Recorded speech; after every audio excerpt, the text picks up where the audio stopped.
In this particular video, we will look into the placentation. So, talking of the placentation, the arrangement of ovules inside the ovary, this particular arrangement is called as placentation. The thing to be remembered here is that if we talk of the ovary, then ovary was the basal structure that were present at the bottom part of the carpel. Now, inside this ovary, the cavity was called as ovarian cavity or the locule. Inside this, there was placenta which was present, and on the placenta, different ovules were attached. And how these ovules are arranged inside the ovary, that is what we are talking about placentation. Now, placentation can be of 5 types. It can be marginal, axial, parietal, free central, and basal. Starting with the first type of placentation, that is marginal. Now, in the case of marginal placentation, placenta will form a ridge along the ventral suture. So, there will be a ridge along the ventral suture and ovules will be present in 2 rows on this particular ridge. A very common example of marginal placentation is the pea. If we talk of the pod of pea, then we can very well remember that there is a ridge which is present. And on this ridge, these ovules are present, and that is why the condition is called as first one, that is the marginal placentation. The second condition, placentation, is the axial one.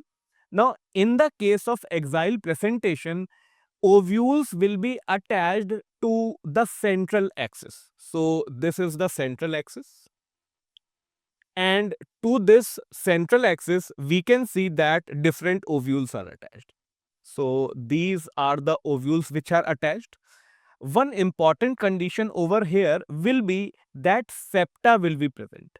So, ovules will be attached to the axis and septa will be present. If septa are present, we can see that this ovarian cavity is divided into different locules. So, in this, it is multilocular lobule. We can see 3 locules are present in it due to the presence of septa, and this condition is called as axial placentation.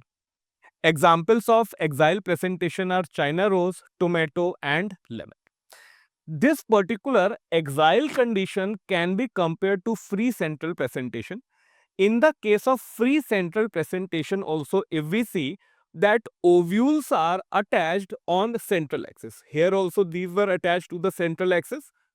In this case also these are attached to the central axis and these are the ovules, but in this case septa are not present. So it is similar till here. Here septa are present, so it will be multilocular ovary. In this case, there will be no septa and that is why it will be unilocular ovary. So, this is the comparison between axial placentation and free central placentation.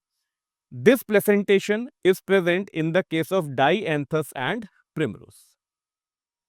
Next placentation that we talk about is the parietal one.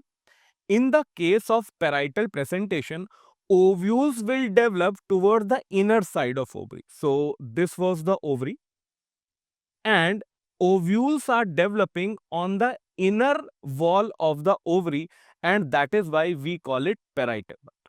Now, in this case, initially ovary will have one chamber, that is it will be unilocular, but then there will be a false septum which will be produced, and due to the presence of false septum, this one chambered ovary will convert to two chambered ovary. It is very common in mustard and in the case of argemum. The last type of placentation is called as basal placentation.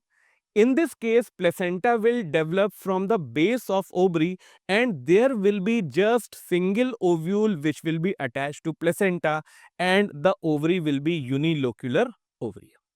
Common examples of this basal condition are sunflower and marigold.